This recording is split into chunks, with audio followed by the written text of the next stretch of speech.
saudara-saudariku dimanapun kalian berada. Hari ini saya akan nge-reaction tentang kebijakan pemerintah terkait new normal. Faktanya hari ini di Indonesia kasus COVID-19 tidak mengalami penurunan yang sangat signifikan, justru malah mengalami peningkatan hingga ratusan kasus per harinya. Belum selesai kita ketahui masalah PSBB yang dinilai kurang kondusif, tak sedikit kita lihat kebijakan pemerintah yang tumpang tindih. Kini kembali pemerintah membuat aturan baru, yaitu new normal.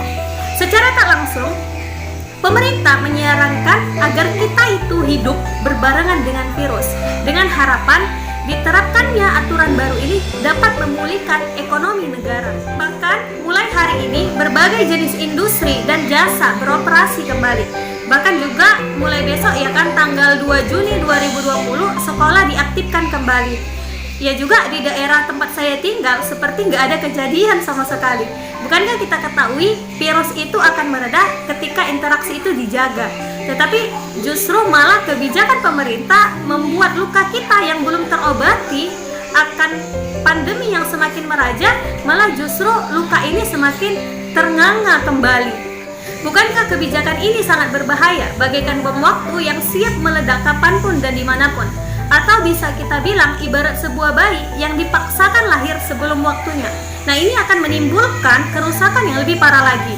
Bukankah di dalam Islam kita ketahui nyawa manusia itu lebih berharga dari bumi dan seisinya? Seolah-olah secara tak langsung kebijakan pemerintah ini mengorbankan nyawa manusia demi memperbaiki ekonomi. Yang padahal kita ketahui ekonomi tidak akan baik selagi pandemi masih ada. Bahkan lebih fatalnya, ya kan, Indonesia bisa krisis dari krisis manusia itu sendiri akibat banyaknya nyawa yang melayang dan krisis ekonomi di mana akibat ketidakstabilan negara. Maka kita ketahui kebijakan ini sangat penting. Itulah gunanya kita mendambakan sosok pemimpin yang sebagai pelindung bagi rakyatnya, penjaga bagi rakyatnya, dan pasti sebagai pemberi solusi terbaik untuk rakyatnya. Sebagaimana sabda Rasulullah Shallallahu Alaihi Wasallam, dia menjelaskan bahwasannya setiap orang adalah pemimpin dan dia akan dimintai pertanggungjawaban atas kepemimpinannya.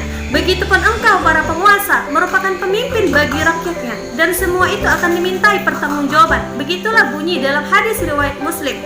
Bukankah nanti kita ketahui Allah akan tanyakan bagaimana kebijakan pemimpin kita dalam mengatasi masa sulit seperti ini?